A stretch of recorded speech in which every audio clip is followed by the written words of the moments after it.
Hello guys, welcome back to my channel. ഇന്ന് നമുക്കൊരു അടിപൊളി കുക്കിംഗ് വീഡിയോ ആയാലോ.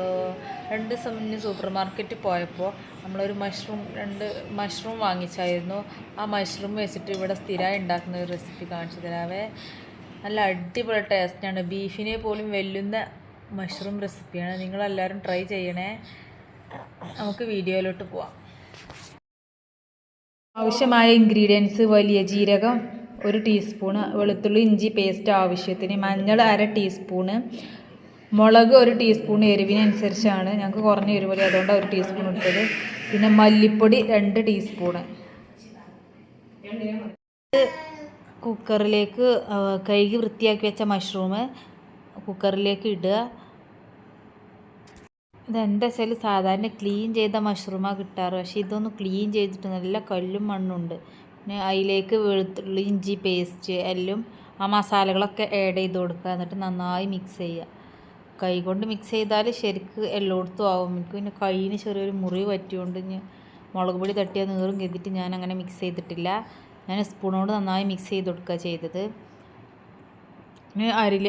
അതിലേക്ക് ഒരു പിടി കറിവേപ്പില ഇട്ട് കൊടുക്കുക. പിന്നെ ഞാൻ 3/4 ഗ്ലാസ് വെള്ളം ചേർത്തത്, പക്ഷേ 3/4 ഗ്ലാസ് വെള്ളം വേണ്ട, 1/2 ഗ്ലാസ് വെള്ളം മതി. വെള്ളം കുറച്ച് കൂടിപ്പോയി.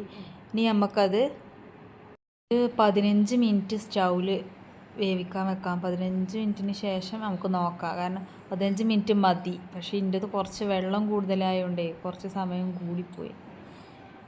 ഇനി അതിലേക്ക് പച്ച വെളിച്ചെണ്ണ ഊറ്റിച്ച് കൊടുക്കാം. ഇനി നമുക്ക് തോരൻ ഉണ്ടാക്കാം, ചീരത്തോരൻ. അതിനാവശ്യമായ ചീര കരിഞ്ഞവിടെ വെച്ചിട്ടുണ്ട്.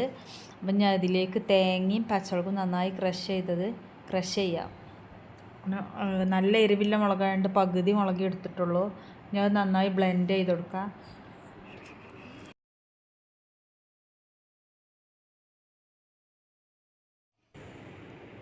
ഇതുപോലെ ചെറിയ രീതിയിൽ ബ്ലെൻഡ് ആയാൽ മതി. ഇനി പാൻ ചൂടാകാൻ വെക്കാം. ചൂടാവട്ടെ. ചൂടായിട്ട് അതിലേക്ക് വെളിച്ചെണ്ണ ഒഴിച്ചു കൊടുത്ത് അതിലേക്ക് കടുക് ഇട്ടിട്ടു. എന്നിട്ട് അതിലേക്ക് ചീര ഇട്ടെടുത്ത് ജസ്റ്റ് ഒന്ന് വാടിയിട്ട് അതിൽ ആ അരപ്പ് ആഡ് ചെയ്ത് കൊടുക്കുക. ജസ്റ്റ് ഒന്ന് വാടി കഴിഞ്ഞാൽ ഫ്ലെയിം ഓഫ് ചെയ്യാം. ആവശ്യത്തിന് ഉപ്പിട്ട് ഫ്ലെയിം ഓഫ് ചെയ്യാം. ചീരയൊക്കെ വാടി അരപ്പൊക്കെ ഇട്ട് പകുതി ആയപ്പോഴേക്കും ചെറിയ മോൻ ഉണർന്നു. അപ്പോൾ അത് ഉമ്മാൻ്റെ അടുത്ത് കൊടുത്തിട്ട് പിന്നെ ഞാൻ അവിടെ നിന്ന് പോയി. പിന്നെ ജസ്റ്റ് അങ്ങനെ അരപ്പ് ഇട്ടിട്ട് നമ്മൾ ജസ്റ്റ് ഒന്ന് വാടിയ ശേഷം നമ്മൾ ഫ്ലെയിം ഓഫ് ചെയ്യുക. ആവശ്യത്തിന് ഉപ്പിട്ട് ചീരത്തോരൻ റെഡി. നമുക്കിനി ലഞ്ചിലേക്കില്ല ഫിഷ് ഫ്രൈ നോക്കാം. ഇത് സിമ്പിൾ ഫിഷ് ഫ്രൈ റെസിപ്പി കേട്ടോ.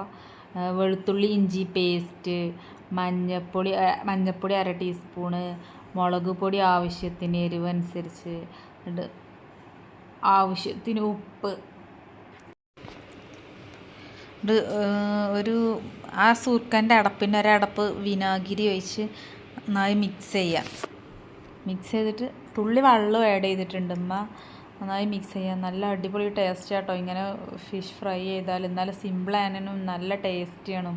അത് ആ ചൂടോടൊക്കെ കഴിക്കണം, അപ്പോഴാണ് അതിൻ്റെ ടേസ്റ്റ്. തണുത്താൽ പിന്നെ ഒന്നിനും പറ്റൂല. ഞാനൊക്കെ പൊരിച്ച പാടെ ഞാൻ അപ്പം തന്നെ ഭക്ഷണം കഴിക്കില്ല. കാരണം ആ സ്മെല്ല് കേട്ടാൽ പിന്നെ നിൽക്കാൻ കഴിയൂല ഇവിടെ. അപ്പോൾ ഫുഡ് കഴിക്കണം. ഇനി നമുക്ക് സ്റ്റൗവിലോട്ട് പാൻ വെച്ച് കൊടുക്കാം. സ്റ്റൗവിലേക്ക് പാൻ വെച്ച് കൊടുത്തു. ചൂടായ ശേഷം എണ്ണ ഒഴിച്ച് പിന്നെ ഫിഷ് ഫ്രൈ ചെയ്യാൻ വെച്ചു. ഇനി ഫിഷ് ഫ്രൈ ആയി വരട്ടെ. അപ്പോൾ ഇതിന് വാവയ്ക്ക് ഫുഡ് കൊടുത്തിട്ട് വരാം.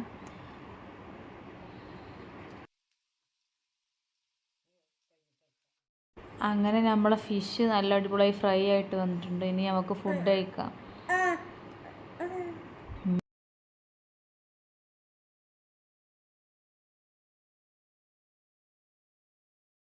അങ്ങനെ ചോറെടുത്തു, ഫിഷ് ഫ്രൈ എടുത്തു, പിന്നെ ചെരങ്ങ താളിച്ചതെടുത്തു, ചീരത്തോരൻ എടുത്തു, മഷ്റൂം എടുത്തു. മഷ്റൂം അടിപൊളിയാണ്, ഒന്നും പറയാനില്ല. കാരണം ഞങ്ങൾക്ക് സ്ഥിരമായിട്ട് ഉമ്മ വെച്ച് തരുന്ന റെസിപ്പിയാണ്. ഞങ്ങൾക്ക് ഭയങ്കര ഇഷ്ടമാണ്. ഞങ്ങൾക്ക് കിട്ടിയാൽ മതി വയറ് നിറച്ച് ഫുഡ് കഴിക്കാൻ. അപ്പോൾ ഞാൻ ഫുഡ് കഴിച്ചിട്ട് വരാം. ഇനി ഞാൻ ഫുഡ് കഴിക്കട്ടെ കേട്ടോ. ഇതുപോലുള്ള വീഡിയോസ് നിങ്ങൾക്ക് ഇഷ്ടമാണെങ്കിൽ ചാനൽ സബ്സ്ക്രൈബ് ചെയ്യാനും ലൈക്ക് ചെയ്യാനും ഷെയർ ചെയ്യാനും മറക്കല്ലേ. പുതിയൊരു വീഡിയോ ആയിട്ട് വീണ്ടും കാണാം. Bye, see U.